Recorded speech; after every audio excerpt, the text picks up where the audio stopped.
Assalamualaikum warahmatullahi wabarakatuh.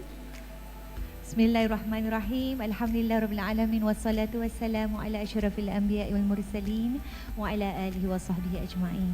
Assalamualaikum warahmatullahi wabarakatuh. Baiklah, terima kasih Masjid Al-Falah, masya-Allah, for having us over here. My name is Marina. And today we'll be having a special Muslimah talk, masya-Allah. Kita Muslimah talk di apa ni, Men's Prayer Hall, masya-Allah, privilege betul. Silakan. Okay, and I think today's talk is so interesting for the topic today. We have applied the topic is apply Rasulullah s.a.w.'s wisdom to modern issues affecting women, masya-Allah. And if we talk about women here in Singapore, is multitask women, working women, a mother, a wife, a daughter, a career woman, and for women today. And of course, basically, for this forum today, we have our Ustazah Liana with us and also Miss Maimuna to share. I think this is a very interesting topic to share with everyone here, our Muslimah over here. And we want to delve into the profound wisdom of Rasulullah s.a.w. and its contemporary relevance in addressing the challenges faced by women today. And as I told earlier, women, we have to juggle so many things. We're wearing different hats every day. Termasuk kita semua, everyone yang ada di sini, masya-Allah. So maybe to start, kita nak terus mula lah. Tadi tak membuang masa. We start with maybe we have our first round. Dia letak kat sini ada first round, second round, third round. So the first round is empowering women through Rasulullah s.a.w. teaching. Kita tahu banyak sekali teachings from our Prophet s.a.w. and maybe I can start with Miss Maimuna over here as a systematic psychotherapist, masya-Allah, to share with us therapeutic strategies to empower women as leaders. We have many leaders, our women Muslim leaders in various contexts. Kalau kita cakap leaders, women leaders in various contexts, macam-macam, different hats we are wearing juga, and also to helping them to overcome barriers and thrive as a change makers. Maybe kita persilakan Miss Maimunah untuk mulakan, insya-Allah. Bismillahirrahmanirrahim. Assalamualaikum warahmatullahi wabarakatuh. First and foremost, our deepest appreciation to Masjid Al-Falah for actually doing this, for the women particularly. And look where we are. We are at the men's praying area, masya-Allah. So I am actually humbled by the effort of Masjid Al-Falah in creating this platform for us to have conversation khusus ataupun khas tentang Muslim women in today's world. So thank you Marina for introducing us. There's a lot to say about modern women. I actually don't know what it means already today, to be honest. Modern yang macam mana sekarang ni? Are we talking about, being modern in the way we dress, but we are also wanting to find balance between modern and modesty. Kan? Yes. We are also wanting to find success, but we also want to develop humility. We want to be successful outside. We also want to be effective on the inside. So there's a lot of expectations sebenarnya on women today.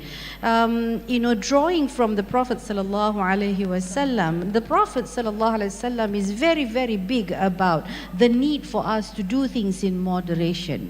We have heard this before.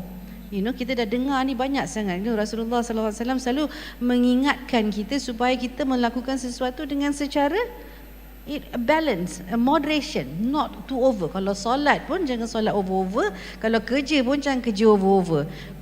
And I think I wanted to just bring us back, Tamarina. I think the reality of the matter today is that our women sebenarnya, our women is forgetting the fact that in doing more, they are doing injustice not towards other people sahaja, they are doing injustice towards themselves. And when we experience injustice because of how we do things, we tend to project it on other people, that others are actually unjust towards us. And that's very dangerous. So from the therapeutic point of view, soalan tu adalah soalan therapy which is my area. I have seen, Ustazah Liana dah senyum-senyum. Oh my God, we see sisters who are familiar. Assalamualaikum. These are sisters who went for umrah with us. Masya Allah. Masya Allah. So, kan dah lupa sampai tengok diorang-diorang pun dah lupa kan. Yeah. So, one of the things that I feel, Marina, is very important for us to pay attention to is how do we find balance between mental health and physical health and psychological health plus spiritual health. Kita selalu fikirkan tentang the need for us to pay attention to physical. Kadang-kadang ni Marina, dia ada stages. Kan? We had the stages. Kalau macam bila sampai dah tahap 30 baru macam badan dah rasa sakit sikit, I need to pay attention to my body. Padahal, and this is the thing that I think we need to pay attention to, those who are mothers. Pay attention to how we are raising our girls. Our girls need to understand what is balance. Our girls need to experience a mother who is balanced. Bila ibu boleh menampakkan ataupun boleh menunjukkan keseimbangan dalam kehidupan, anak-anak tu akan turut. So konsep keseimbangan ataupun moderation is something that the Prophet sallallahu alaihi wasallam have taught. And in Islam itself, Allah subhanahu wa ta'ala have actually mentioned this. We are given 24 hours, 8 hours of sleep. And this is what women have largely compromised. Tengok TikTok sampai pukul 2. Right? Tengok TikTok sampai pukul 2. And then daripada 2 sampai 3, okay nak ngaji lah, bangun solat lah contohnya. And then 3 to 4, nak solat tahajud. And then 5, dah nak lari, dah nak siap untuk anak-anak. So we tend to push ourselves because of the desires that actually is being thrown at us. So this is actually very, very crucial. So I thought I stop there dulu, Farida, sebelum saya bernyanyi. Oh cepat, baru tengah shock ni dulu. Tengah therapeutic. Yeah. Because I think sometimes people selalu merasakan yang therapy ni you have to go out and see other people. Of course. Dia ada perbezaan antara mereka yang boleh mengendalikan therapy sessions dengan mereka yang boleh menjalankan counselling session. Ada perbezaan dia. So kalau kita ingin mendapatkan bantuan untuk memperbetulkan, say for example, our mental, our psychological, our physical dan sebagainya, you need to see a therapist. Wow. And we have psychotherapists, like myself, I'm a psychotherapist. So kita akan bantu seseorang itu mendengar diri mereka sendiri, because we never hear ourselves, Marina. We listen to songs, we get sad. And when we are sad, we don't know what we are sad about sebenarnya. So it is really, really important for us to pay attention to why is sadness sitting with us? Not because what you caused me sadness. Sekarang ni kita banyak masalah tunjuk menunjuk. So in other words, we blame people outside for the emotion that we are having inside. So it is really important for us to be able to practice. And what is reflectiveness in Arabic, Ustazah? Muhasabah. And this is an Arabic word. Only the West only discovered reflexive practice only baru dalam in the 40s bangkali. So we have had that.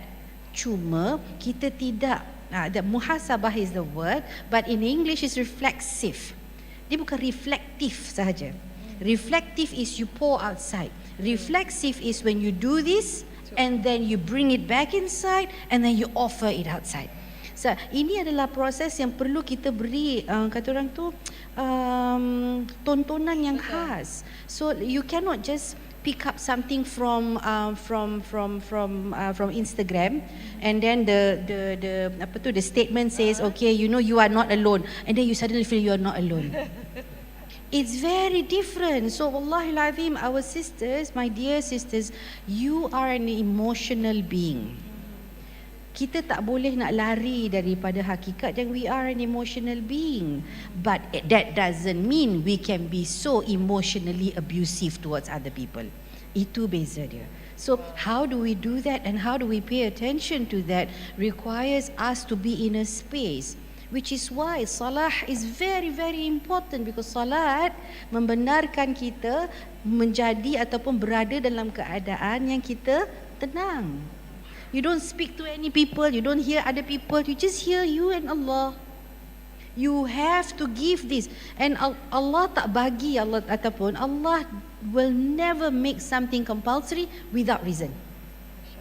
Allah make it compulsory because He knows He created us in such a way that we will have to bow our head. We will have to worship Allah subhanahu wa ta'ala, and we will have to actually commit to worshipping Him. When you worship Him, what we are doing really is giving ourselves the time. And sometimes that's why I'm like, I suka tengok orang macam semayang macam, dah habis solat, you know, because and then bila kita tanya, contohnya dia say, oh anak tengah nak menangis. Anak tu nangis, biarlah dia nangis kan, dia bukannya terjun diri ke apa kan. So biarlah dia nangis, it's okay to cry kan. Tapi kita yang menggelapar, cakap, oh anak nangis macam mana ni, dah susah. Kalau anak dah besar sikit, oh anak tak balik sekolah. Dia tak balik sekolah tengah on the way barangkali. Kan kita yang become superbly stressed by the different circumstances. Allahu a'lam. Dan I think it's so interesting talking about women, Masya Allah. Dan kita ni kadang-kadang betul macam Miss Maimunah kata, kita terlalu worry about so many things around us, dan sometimes we forget about ourselves, tentang diri kita sendiri. Dan saya tertarik dengan apa Miss Maimunah kata, the therapy itself. Memang dalam keadaan kita memerlukan seseorang, we need the therapist. At the same time we need Allah Subhanahu Wa Taala. So it's both. Ustazah, hablum minallah hablum minannas. Manusia saja tak cukup, tetapi at the end of the day we mencari dia yang mengetahui segalanya, apa yang tersirat dan tersurat. And of course Ustazah Liana, how can actually we apply Rasulullah sallallahu alaihi wasallam's teaching to promote, this is talking about gender equality. Wah, this question ni diberi oleh Al-Falah to promote gender equality in this contemporary society. I think it's a very interesting topic, where particularly areas where women hari ini still facing discrimination, Masya Allah, dalam berbagai aspek yang kita lihat. Macam-macam lah, pekerjaan atau kehidupan seharian. Maybe you can, Ustazah can elaborate more about this. Okay. Thank you so much, Marina, for moderating the session. Thank you so much, Masjid Al-Falah, for having this exhibition, a family fest. Really humbled to witness more and more mosques doing such initiatives. Nak cakap bahasa Melayu ke English? Kita campur-campur lah, boleh. Anybody doesn't understand Malay kat sini? Because the jokes are funnier in Malay. Kalau jokes Malay baru dia masuk tau. Baru show. Malay jokes, English a little. Dia lambat sikit nak tangkap. I will mix, insyaAllah. I will mix the language. I think the issue with gender equality ni, during the time of the Prophet, there wasn't an issue. It was only now that all of us wanted to fight. Oh, this is a women's right, this is men's right. It's like the fighting becomes even more prominent during our time. During that time, everybody was playing their own roles. They were all doing their own things. They were all fulfilling their own roles and responsibilities. They know what they can do, they know what they cannot do, right? But today we are so nak mempertahankan hak kita. This is my right, freedom of speech. This is my Instagram. I can do whatever I want. It's like it's all about you. And it's sad. You know, the term that we can use is, I would say, entitlement. Macam I'm entitled to do this because I'm a woman. I'm entitled to do this because I'm a man. Kan? So during that time, there wasn't an issue because everybody knew what they had to do. Or it could also be because there was the Prophet. So when there was any confusion, they run back to him. Kita nak run kat siapa? Telefon Mufti. Mufti, husband I cakap I macam ni. We don't have that luxury, kan? We don't have that opportunity to immediately pick up a phone call and ask whether this is all right or wrong. But I think with regards to discrimination between men and women, there were so many examples in the past where the Prophet ﷺ and his companions actually allowed the women to take charge. So many. I think I'm not going to touch about Sayyidah Khadijah because we hear the story so many times. Sayyidah Khadijah was the richest individual, not even women, the richest individual who owned so many businesses and tradings masa tu. She was so successful on her own. Okay, some people would say no, she got her father's money. But who continued the money? Who continued to sustain the success of the business? It was Khadijah. Right, so I'm not going to talk about Khadijah, her story is banyak. Sayyidah Khadijah, her story is banyak. But I want to talk about Sayyidah Aisha. Sayyidah Aisha narrated almost, she was amongst the few Sahaba that narrated the most number of hadiths. The hadiths that she narrated, some of them are only exclusive to her alone. No other companions narrated that version because she was the one who saw what the Prophet did the most. So she saw what the Prophet did, she saw what the Prophet said, she saw what the Prophet acknowledged. So some of the very exclusive hadiths that not many other companions narrated, it was exclusive, went all the way back to Sayyidah Aisha's narration. To the point that, what did the scholars say? One third of Islamic Sharia is because of Sayyidah Aisha's hadith. We are learning till today. And back then, she was a very young girl, kan? And then she got married to the Prophet, she became a wonderful adult, and then she became a teacher, a scholar, right? She narrated, because of the amount of hadiths that she has narrated, 1/3 of Sharia that we are practicing today is because of what she captured before. Did the male companions reject her hadith because she's a young adult? They didn't. Till today, we are still following some of the hadiths that was narrated by Sayyidah Aisha. That's one. So 1/3 is a lot, It's a lot. Okay, for us macam, I'm the only woman in a room of 500 men. I feel I don't want to say anything lah. 1/3 of her hadith is not only practiced by women alone, men are also following some of the hadiths that she narrated about the Prophet sallallahu alaihi Muhammad sallallahu alaihi wasallam. The second thing I wanted to say was when the companions, sahabat-sahabat yang Masya Allah, they went to battlefield, they went to do this, they are the powerful sahabat, right? If they are not sure about something, they would learn from Sayyidah Aisha. So many companions, and if they disagree on something, they say, I'm not sure about this ruling, I'm not sure about this hadith, let's ask Sayyidah Aisha. So there was no exclusion. There was no woman, you're not supposed to be part of this table. No, they actually respected and honored her knowledge and her wisdom, that they actually humbled themselves and learned from Sayyidah Aisha radiyallahu anha, right? So there are so many issues, so many stories and examples that I can share. The first one is Sayyidah Khadijah, second one is Sayyidah Aisha being a scholar and she has so many students, male students learning from her. The third one is, for example, Dr. Rufaidah. Dr. Rufaidah, she was the very first female doctor during the Prophet's time. Very first female doctor. So if you look at Masjid Nabawi now, those who have been to the Umrah, if you look at Masjid Nabawi, before the mosque was built into this massive space, the Prophet would assign each space for a tent. Okay, this tent is for social gathering. This tent is for anybody who is sick, you get treatment at this tent. This tent is for, every tent was allocated with something. So one of the tents was allocated to Dr. Rufaidah. Because she was a doctor, so she treats her patient. So those who are injured or those who had wound or anything, they will go to get their treatment from Dr. Rufaidah.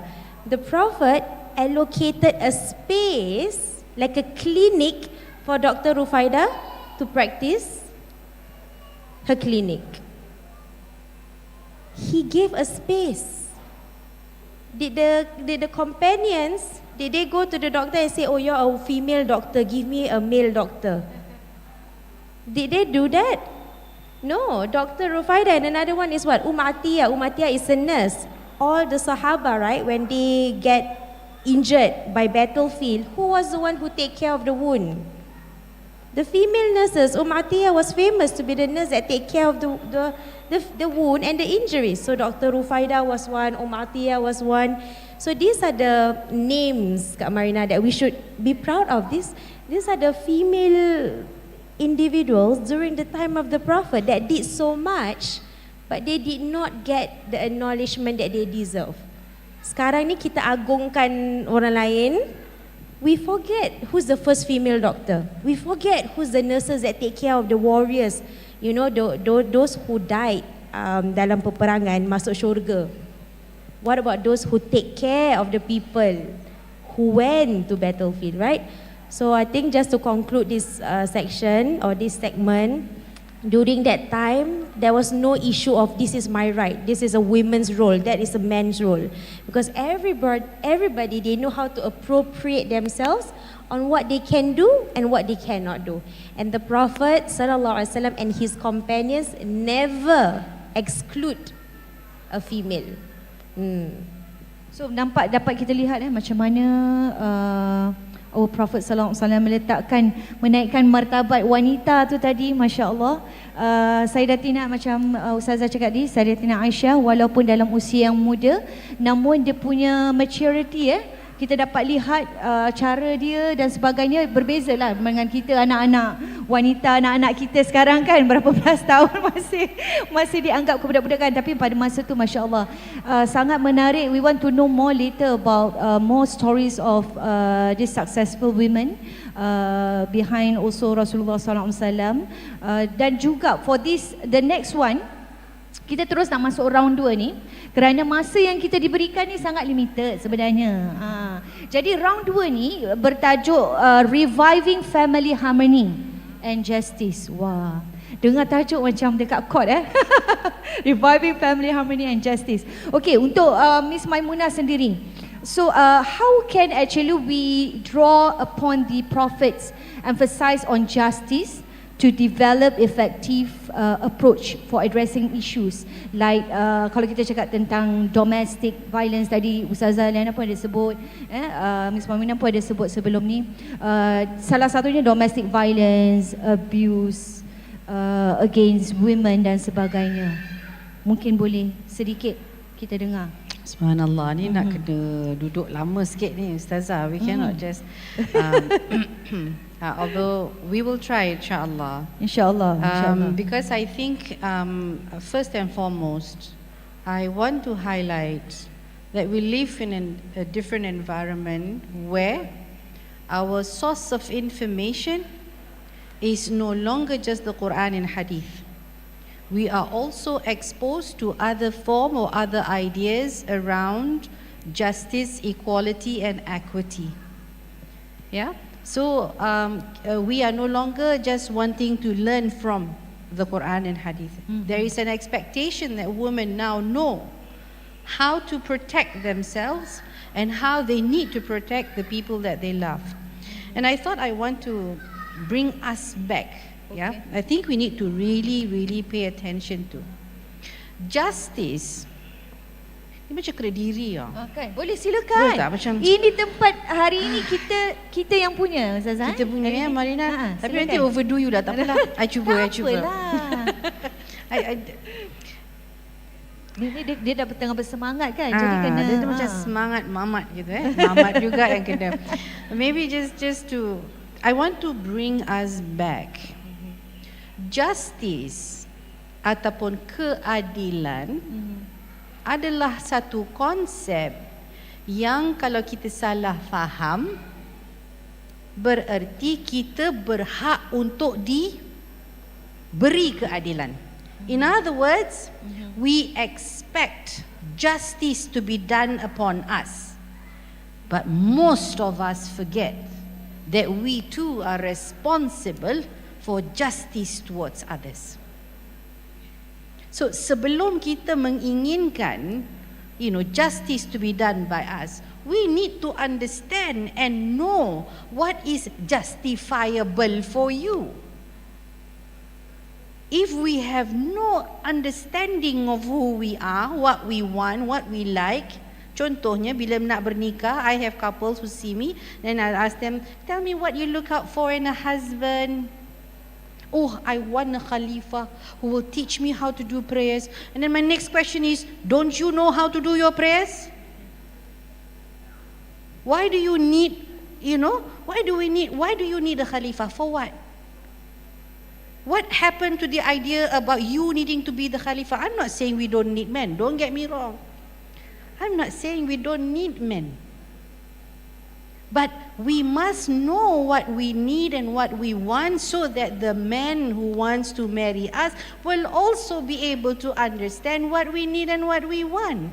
Otherwise, the first half of the marriage, you kasih, tak apalah, you ketua keluarga, dia ketuk kepala pun, you ketua keluarga. Like, I've just had a session with a client yesterday. She was married, she has been married for 3 years. And 3 years she has been experiencing abuse. And she couldn't do anything because she felt that's her right as a Muslim woman to be treated by the man so that she can have a place in Jannah. Now I see faces like, what? Like what? Right? So my question is, it's easy for us to say that, oh, kenapa dia tak pandai sangat ni? Why did she do that? But again, when you talk about justice in a familial context, you need to understand the context that she was in. In other words, many of our sisters come from a family background that have allowed abuse to take place. Kalau mak dengan ayah, for example, have been abused, ataupun mak dengan ayah have been abusive towards each other, verbally lah, emotionally lah, ataupun physically kan, so anak tu akan belajar how to learn and go about doing things. So this is where I want to pull us back dahulu. Sebelum kita minta ataupun mengharapkan justice to be done upon us, we need to ensure that we understand, have we been just towards ourselves? If you have been just towards yourself, then you can actually learn how to ask how justice needs to be acted upon you. Then we can clearly articulate it. Kalau orang tu tak boleh, then you cannot, it's not a fit, move on. Senanglah cakap Maimunah, tapi nak move on ni susah kan? So clearly when we talk about family harmony, I don't want to talk about what is a harmonious family. I'm inviting, since this is a conversation for women, by women, I want to invite us to begin to be just towards ourselves. What do I mean by us needing to be just towards ourselves? You need to know what you want, what you can, and what is the environment that you are in. Kalau keadaan sekeliling, look at what the Prophet have taught us. The environment for him in Mecca was not a justifiable place for him to be himself, let alone for him to carry out his responsibility as the Prophet of Allah. He moved. The emphasis of justice is you need to be able to come to a position where you experience calmness, where you experience sakinah. You need to be able to experience that, and then we can talk about any other things. If you do not experience sakinah, dekat depan duduk kat sebelah-sebelah macam gini je dah rasa macam gerun, menyampah, tapi act as if it's fine, then salah siapa? Right? So it is really, again, I'm not interested in pointing fingers. I'm inviting my sisters to come on board, to learn about yourself, and it's never too late. Never too late to learn more about who you are as a person, kerana kita sendiri berubah. I bagi you contoh satu lagi, because I have a client who's in her 40s or late 50s, and she's saying that this I don't know why my husband decides to change towards me. My next question is, have you changed? You cakap your husband berubah dan sebagainya, tak ada kat rumah. Cakap, have you changed? And dia marah lah. What do you mean I've changed? Of course I never changed. I said, tell me, Tell me what's going on with your body now. How do you feel about you as a person now? Do you know how you feel at the age of 50? Why do I need to know? He needs to embrace me for who I am. Chair steady. Of course he can embrace you as who you are, but can you? Because you too don't know who you are. Like when you are 40, you're experiencing perimenopausal, mana yang, ini belum termasuk illness ya. Ini belum termasuk yang ada cancer, yang ada this, ada that dan sebagainya. You are not just by name a Muslim, you are a being. You know, siapa yang minum, for example, favorite Coca-Cola, angkat tangan. Tu kan, ada yang favorite Coca-Cola kan, saya pun. Tapi saya Coke Zero, acah je. Okay, so kalau those, for example, all I'm saying is, as Muslims, we are not just Muslim by name. Which is why it is so important, and may Allah remind me as much as I'm reminding each and every one of us, we are Muslim in every sense of the word, and we need to be that. In other words, you are what you eat, and what you eat become who you are, and who you are is in relation to how other people are with you. So you are not in isolation. So the moment kita rasa, ini yang the danger. Kalau nak seek justice kan, Marina, people always feel that, you know, they have to be the better Muslim. Better Muslimin, kalau orang lain tak jadi better, tak apa, dia dulu yang better. That's not the point. Muslims who is just, is able to relate and be able to actually make connection with differences. Allahu A'lam. Okey, dan sangat menarik justice tu aja dapat diterangkan dalam berbagai aspek Ms. Maimunah. Macam tadi when you touch about I'm so into the sakinah part when you say about sakinah, ketenangan tu tadi dalam hidup berkeluarga, bersuami isteri, itu sebenarnya matlamat untuk kita cari dalam sesebuah perkahwinan like ketenangan. Suami tengok kita tenang, kita tengok suami tenang, like what you said, duduk sebelah. Kalau dah tengok pun menyampah, Masya Allah itu yang Masya Allah, mudah-mudahan kita mencari ke arah itu. What is our Prophet Rasulullah SAW have memberikan wanita tu satu yang sangat istimewa. Kalau kita cakap tentang nak move into the next ni, tentang perkahwinan, sentiasa bersama-sama Ustazah. Dia tolong menolong dalam perkahwinan tu, dia mesti balance together. Not only kita cakap tentang contohnya act of service ni, kedua-duanya sekali, suami isteri buat benda bersama-sama, tolong membantu dan sebagainya. Dan kalau kita cakap tentang the marriage itself, about family, about bondings, how can actually Rasulullah SAW teachings on family life and also relationship be implemented to strengthen our not only cakap tentang perkahwinan tetapi juga tentang family bonds while addressing so many modern challenges today, Ustazah? I think what's beautiful about the Prophet sallallahu alaihi wasallam is he tak pernah ketepikan sesiapa pun. Tak pernah. He has never, like even a cleaner kan, before we talk about family, there was a cleaner named Mihnaj or Minhaj, I cannot remember her actual name, Mihnaj or Minhaj. So she was cleaning the Prophet's mosque. She was one of the cleaners yang bersihkan Masjid Nabawi. Sekarang ni we see, kalau kita pergi umrah, kita nampak a system, right? 10 men together with a mop together. 1, 2, 3, shh. Ada satu shh kan. We see an entire system kan. Cepat tu. Kan mereka cepat. Dia buat I macam nak ikut. But I don't see any women doing that. Back then, one of the cleaners was an old woman, and she died. When she died, the Prophet SAW tertanya. He was asking the companions, mana Mihnaj ni, mana dia? Where is she? So the companions say, oh, she died, she passed away already. And the Prophet asked, why you never tell me? Because masa tu, the Prophet was not well, so he was sleeping. So the companions didn't want to kejutkan him.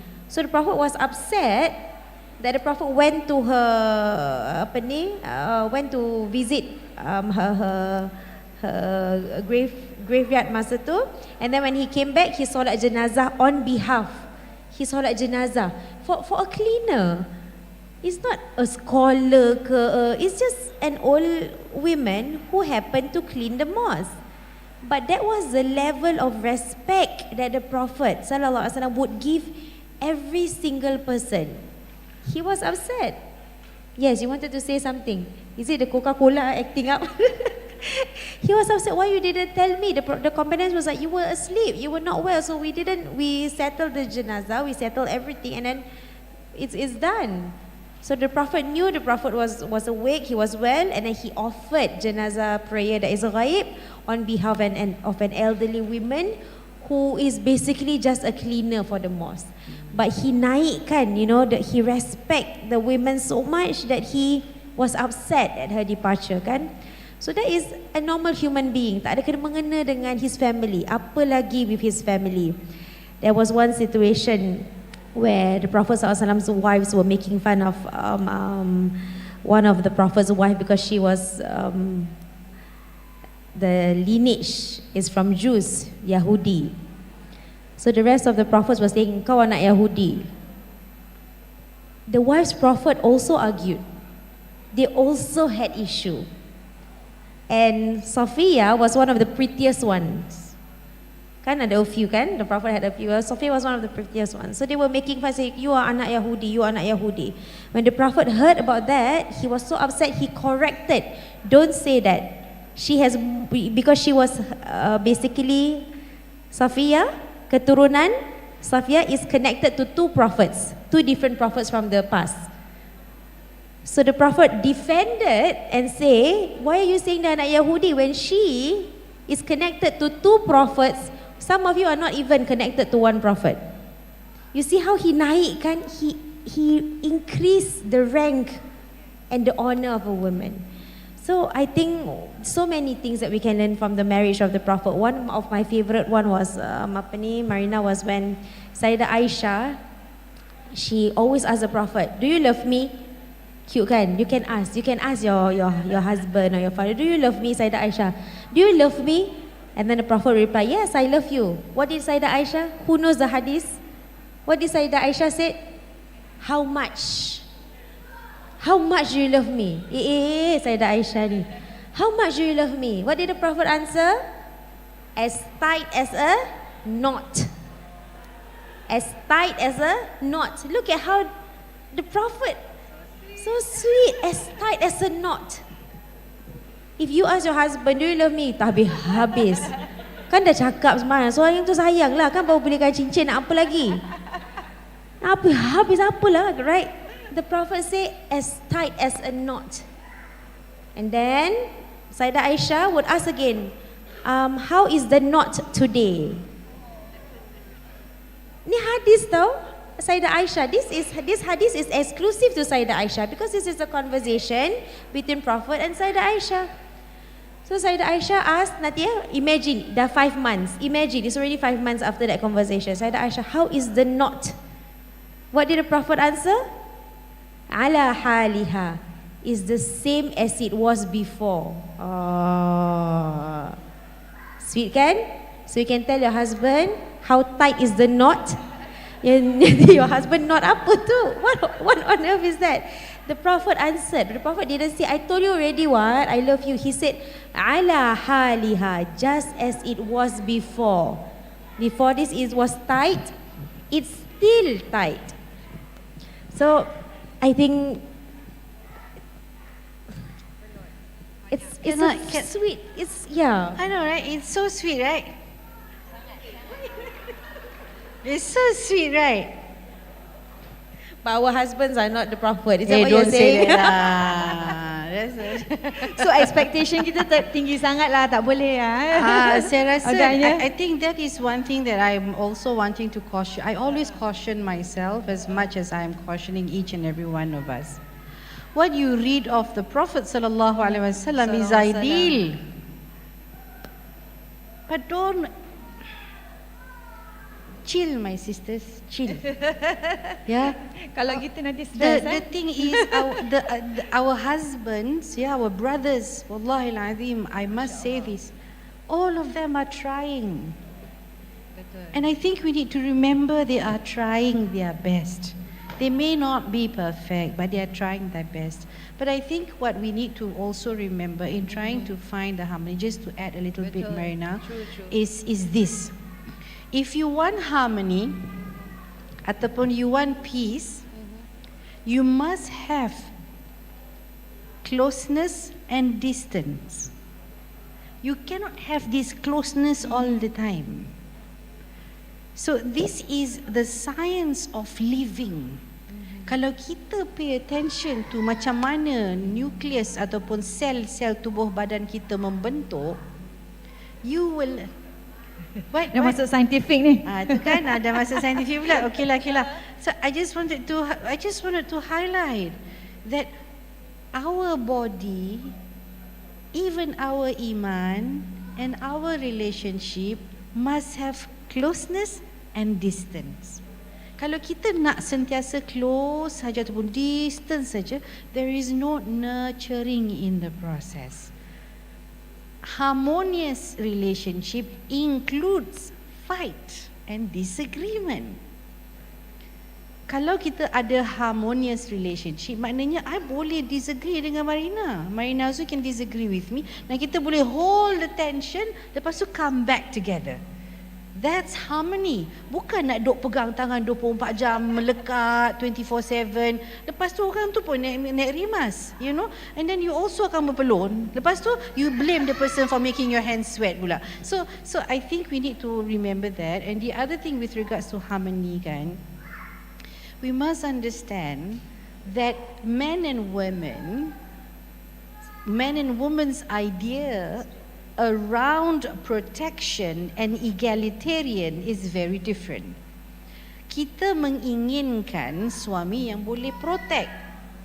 Dalam konteks sekarang kita juga inginkan suami yang boleh be fun, can be lovey-dovey, can also be strict, can be everything. So we want somebody who is almost perfect to fit our imperfection.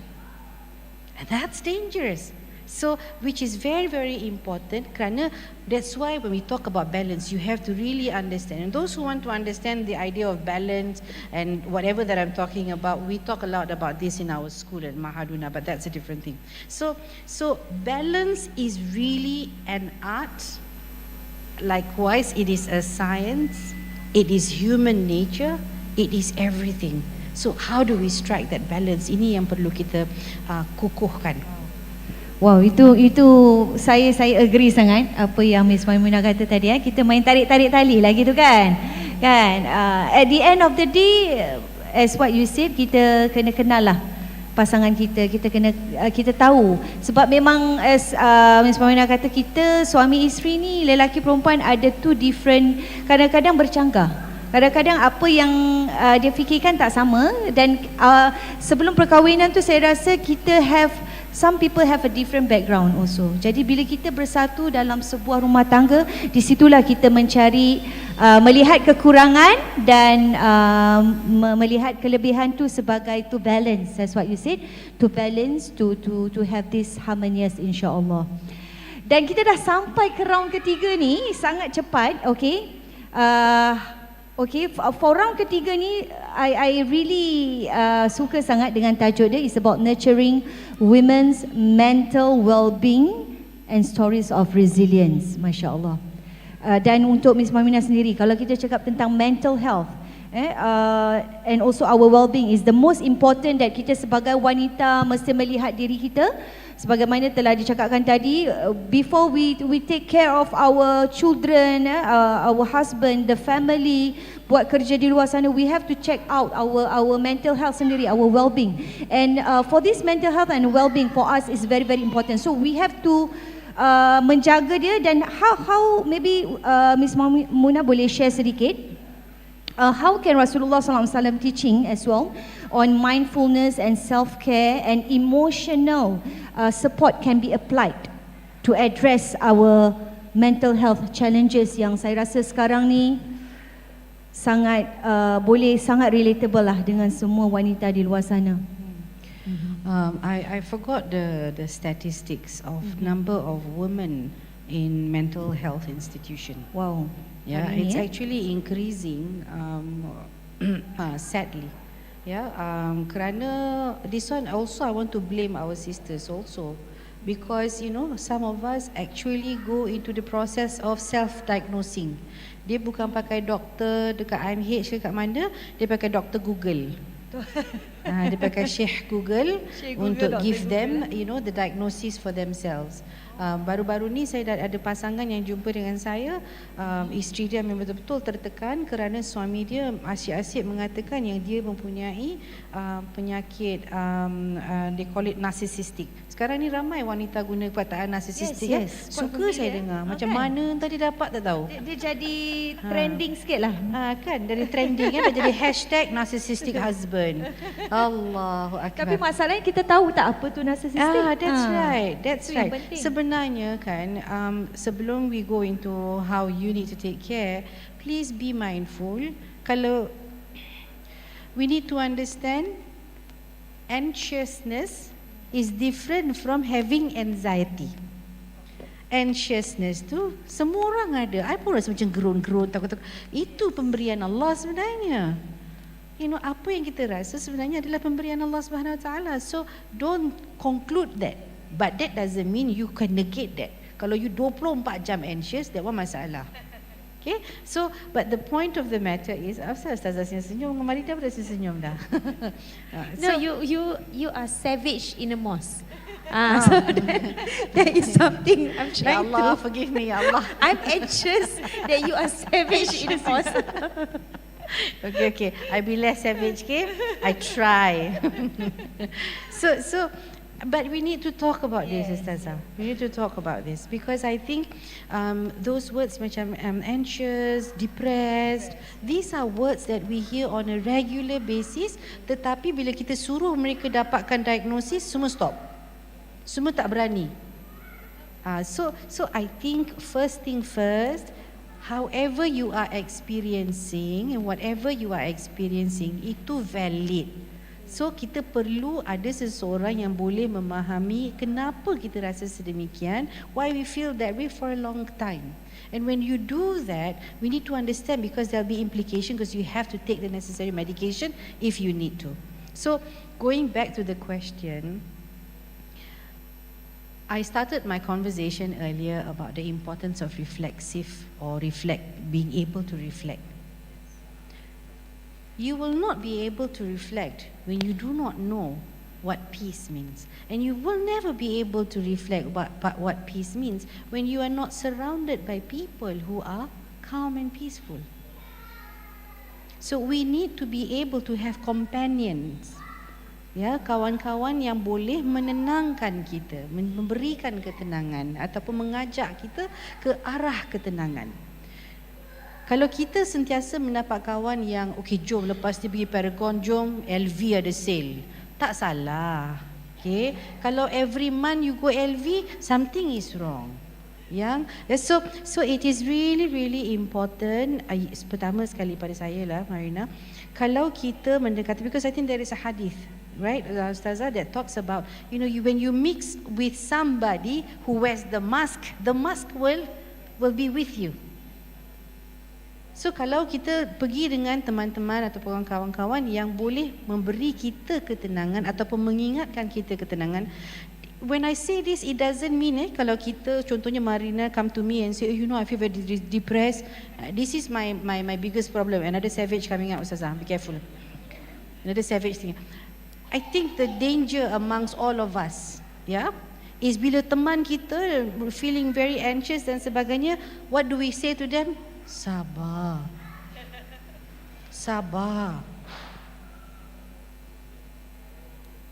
Kalau kita tak tahu apa nak cakap, lebih baik kita diam daripada cakap sabar. Kerana you punya cakap sabar tu membuatkan orang tu jadi tak sabar lagi. Like you don't know. So in other words kan Marina, masyarakat wanita ataupun kaum wanita sekarang ni, actually, in my humblest observation, we don't know how to attend to each other.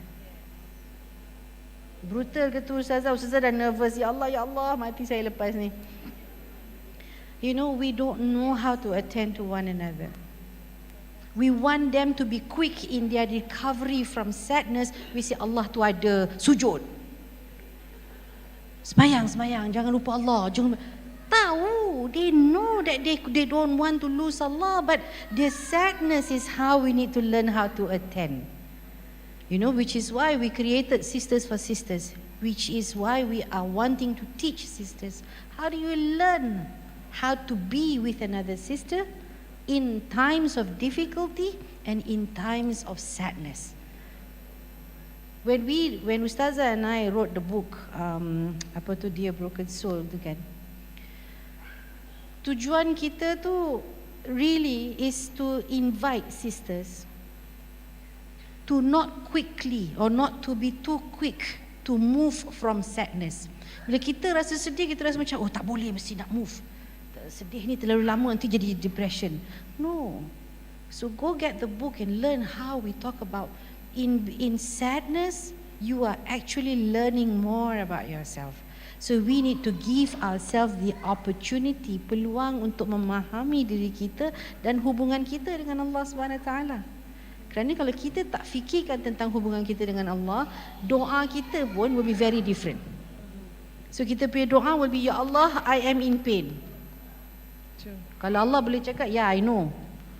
You never semaikan. But you know, but really it will shape the way you ask Allah. When you have an understanding of who you are, you will ask Allah, you will ask specifically. I have teach my clients to ask specific dua. Like, oh Allah, I am at my weakest when I feel extremely sad. Make me less sad when I am with this person. Specific. Doa tu lebih khusus, jadi kita boleh berjalan dan menuju ke arah yang mana yang boleh membantu kita. Allahu a'lam. Dan daripada apa yang Miss Maimunah cakap tadi, saya selalu terfikir, when you cakap, I also reflect my diri tau. Sebagai wanita, sebagai ibu, sebagai kita yang berkerjaya ni, I think kita wanita ni have so much worry in our head. Kan? Betul tak? Kita ada macam-macam perkara sebenarnya yang kita fikir, yang kita risaukan, tetapi sebenarnya kita lupa kadang-kadang benda tu tak ada apa-apa pun. Benar tak? Sometimes I always go through this stage, worry about this, about ni ada exam, lepas tu ada nak kena pergi ni, nak buat ni, nak ni, anak-anak macam mana. Tapi kadang-kadang bila kita terlalu worry, sebenarnya benda tu, bila datang masa benda tu, Masya Allah, benda tu is so easy to go through. It's just the worry that we have in our head, Ustazah. Mungkin Ustazah boleh beri satu pandangan sedikit tentang macam kita lihat, mungkin pada zaman Rasulullah dulu, this mental health semua mungkin tak ada, ada ke tidak? Dan how do they actually lalui benda ni, dan apa yang kita boleh ambil daripada contoh-contoh yang ada pada ajaran, the teachings of our Prophet to include in our mental well-being? Boleh sedih masa zaman, of course, right, we want to learn from the Prophet SAW. Masa anak Nabi Muhammad SAW meninggal dunia, his youngest son meninggal dunia, he cried. And then the companions asked, kenapa you Nabi, you nangis? You Nabi, you nangis, you maknanya you tak boleh terima takdir Tuhan ke? So apa Nabi jawab? Nangis tu tak dosa. Nangis is rahmah from Allah. To feel it's actually God's gift. Tapi apa you buat berlebihan tu yang tak boleh. So kalau you nangis, you sampai hentak-hentak, you macam hidup balik, itu tak boleh. Itu tak boleh. Tapi bila nangis, boleh je Nabi nangis SAW. Masa dekat Taif tu, cerita Taif, the Prophet was crying. He cried. And doa apa yang tadi Miss Mai sebutkan, Allahumma anta rabbi wa anta rabbul mustada'afin. Tuhan, engkau Tuhanku, dan engkaulah Tuhan bagi mereka-mereka yang lemah. Kenapa Nabi tak tukar nama, Ya Allah, engkaulah maha pengasih, maha penyayang, engkaulah maha wa huwa ala kulli syai'in qadir, you can do anything. Kenapa Nabi tukar doa? What was the doa that he made? Anta rabbul mustada'afin, engkaulah Tuhan yang mewakili semua orang yang tengah lemah. Boleh rasa lemah. Nabi pernah, bila Sayyidah Khadijah meninggal, apa nama tahun tu? Amul Huzn, the year of extreme sadness. the year of extreme sadness. Sebab tu surah Duha turun, Allah lembutkan hati Nabi. Rasul tengah sedih sangat, Allah turunkan surah Duha untuk lembutkan hati Nabi. Boleh nak rasa sedih, nak rasa marah, nak rasa geram, nak rasa anxious, boleh, tapi jangan berlebihan. Apa hadis Nabi SAW sebutkan? Alaikum bil qasdi. Apa Nabi sebut? Ada satu orang ni, Nabi nampak, beliau dalam perjalanan nak pergi Mekah, dia nampak orang tu tengah solat atas batu. Nabi nampak orang tu solat atas batu, Nabi biarkan Nabi jalan pergi Mekah. Nabi dah buat apa-apa pun tak kat Mekah, Nabi patah balik, orang tu masih solat atas batu. Kali kedua Nabi pergi. Apa Nabi cakap? Alaikum, Nabi gini, alaikum bil qasdi. You have to be moderate, jangan berlebihan. Ini solat tau, apa lagi rasa marah, apa lagi rasa diagnosis diri sendiri. Alaikum bil qasdi. You have to be moderate, jangan berlebihan, Nabi sebutkan. Orang tu solat, Nabi cakap ke orang tu jangan berlebihan. Apa hadis kedua yang Nabi sebutkan? Kerana you akan penat, tapi Allah takkan penat. You akan penat, you sujud lama sangat, you marah banyak sangat, you nangis banyak sangat, yang penat you. Tapi Allah dia takkan penat. Jadi you kasih sikit, tapi ikhlas dia ambil. You nangis sikit tapi betul-betul sedih, lepas you okay, Allah accept. Okay, so alaikum bil qasdi. Baca ayat, baca hadis tu. Dalam amal ibadah, dalam kita nak love, receive love, dalam nak menegakkan hak kita, you have to be balanced about it. Okay, alright. Masya Allah, I think sangat-sangat terkesan dengan apa yang diceritakan. I think untuk to sum up everything, saya rasa whatever we do pun kita mesti bersederhana, Miss Maimunah, dalam macam Ustazah cakap tadi, dalam apa saja kita lakukanlah. Bukan saja ibadah, dalam kita nak membesarkan anak-anak ke, dengan suami kita ke, kalau kita marah ke apa, kita tahu our limitation lah. Kita kena kenal, kita kena tahu boundaries, tahu kita punya limit. InsyaAllah sebenarnya saya tahu memang rasa masa ni tak cukup, tapi sebenarnya kita dah lebih daripada ini. It's actually we supposed to end at 2:30. Terima kasih banyak kepada semua kaum muslimah kita yang meluangkan masa di sini. Kalau kita nak buka soalan pun memang dah tak boleh, kerana lepas ni ada another event juga. Thank you so much for your time. Kita tahu semua ibu-ibu, kakak-kakak, adik-adik kita ni memang kita banyak sekali benda nak lakukan, tapi masih meluangkan masa bersama kami di Masjid Al-Falah ni. You all can still have boleh go around the carnival. Ada banyak sekali booth, kedai-kedai yang berada di sini. Dengan ini saya ambil kesempatan untuk ucap terima kasih kepada Ustazah Liana. Thank you so much dan Miss Maimunah for the beautiful sharings. Semoga apa hari ini yang kita kongsikan dapat memberi sedikit sebanyak manfaat kepada kita semua, insya-Allah. Segala yang baik dari Allah Subhanahu Wa Taala, kekurangan dari saya sendiri. Dengan itu saya ucapkan terima kasih dan wassalamualaikum warahmatullahi wabarakatuh. Thank you very much. Hayya 'alal falah.